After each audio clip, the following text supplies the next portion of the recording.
Sometimes I wonder how how tiny ant-like marks on a paper or a screen can create enormous ripples in our minds and hearts. How does the world become so different from the world started reading a book? Galileo saw reading as a way of attaining superhuman powers. Carl Sagan extolled books as proofs that humans can weave and work magic. Neil Gaiman said that a book is a dream that you hold in your hands. Today is 23rd April 2020. Today is World Book Day. And we ought to celebrate it whether we are in a lockdown or not.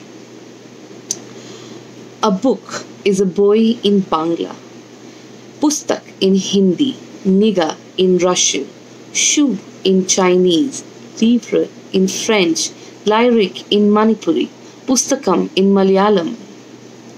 But a book by any other name would read as good as a rose by any other name would smell as sweet. That brings me to the connection between books, roses, and the World Book Day.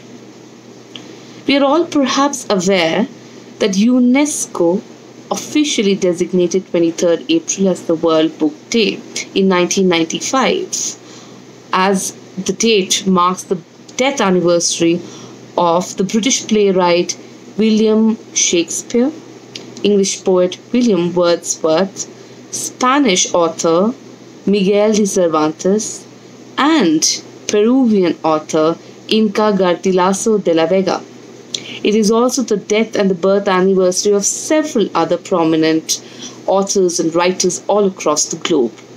But in 1996, the UNESCO declaration was amended to include copyright. And since then, 23rd April is also called World Book and Copyright Day. But World Book Day has a longer history than we thought it had.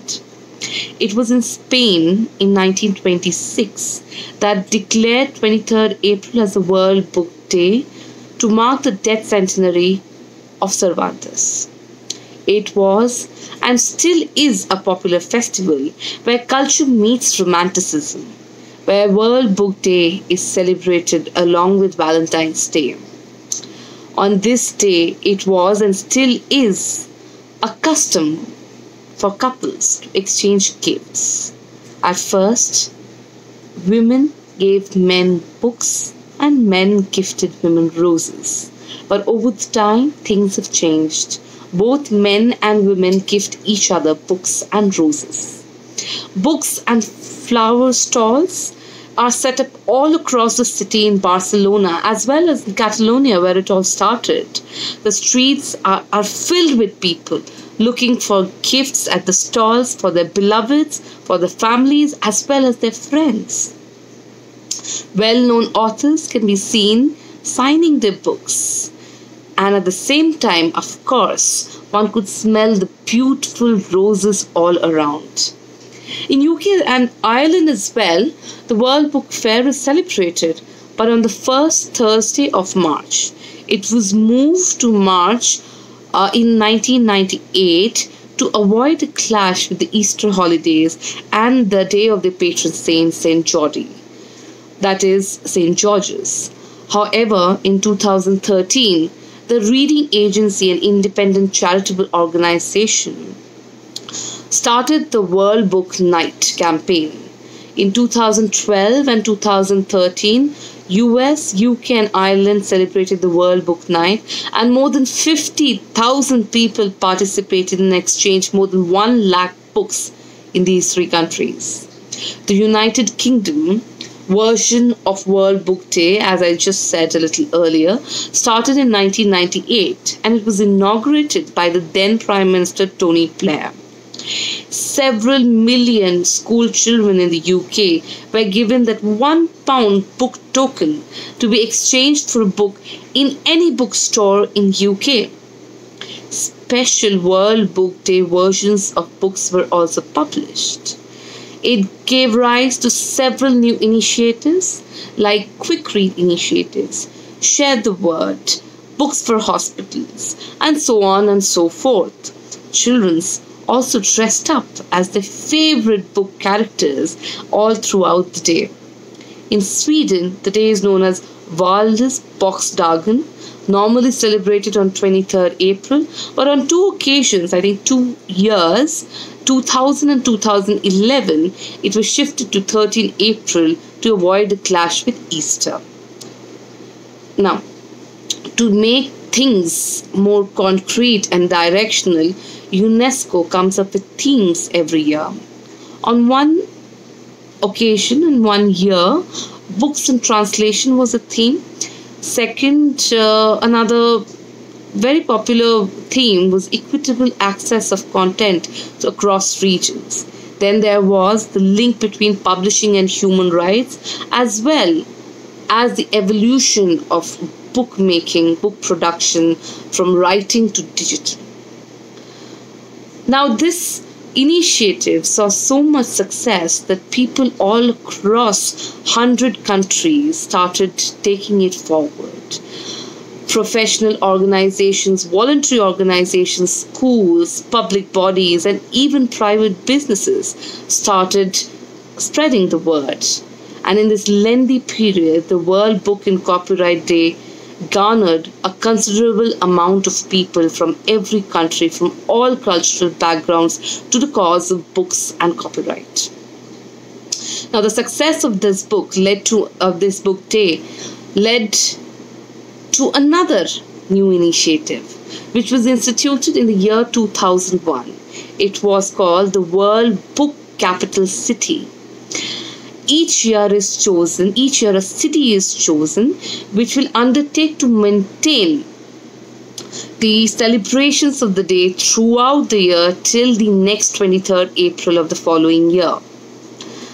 The first book capital was Madrid. In 2003, New Delhi was chosen as the World Book Capital. Federation of Indian Publishers, FIP, made the application, and NBT collaborated with FIP to organize the World Book Day event. On 23rd April 2003, the entire Connaught Place area was cordoned off traffic, and the entire marvelous structure had bookstores lined all throughout. What I still remember the most very clearly is the slogan on the poster, which I paraphrase, is "Books are dangerous. They can change your life." And it surely did. Nyogi Books was started in 2004, and in 2005 we published our first book. But the World Book Capital in 2019 was in Sharjah. Their slogan was "Read because you are in Sharjah."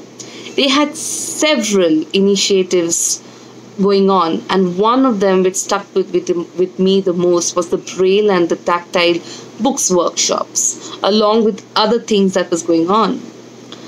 In 2020, Kuala Lumpur was selected as the World Book City. Its slogan, KL Baka, caring through reading, Kuala Lumpur had ambitious plans for this year. From the construction of a book city called the Kotuboko Complex, to the creation of open-air libraries and bookstores near the newly constructed waterways called the River of Life, to reading initiatives in the train commuting. At the same time, libraries, digital libraries for libraries in poor housing areas. There was so much on the plate. But we are unsure because of the lockdown and the COVID scare how much of it is going to happen. But we look forward to it, and we are positive about it, that something will happen, and I'm sure it will happen. Simultaneously, from 1st April, UNESCO has been sharing quotes, poems, and messages to symbolize the power of reading books through across the country, and actually encouraging bibliophiles to spread the word through hashtags. Stay at home, stay at home, and then the World Book Day hashtag. As a matter of fact, the Interagency State Committee, along with 50 other international organizations, has also produced a beautiful children's storybook called The Hero Is You, and it's based on COVID-19. Thus, by creating a sense of community through shared readings and the shared knowledge, readers all across the globe can come together and fight to curb loneliness.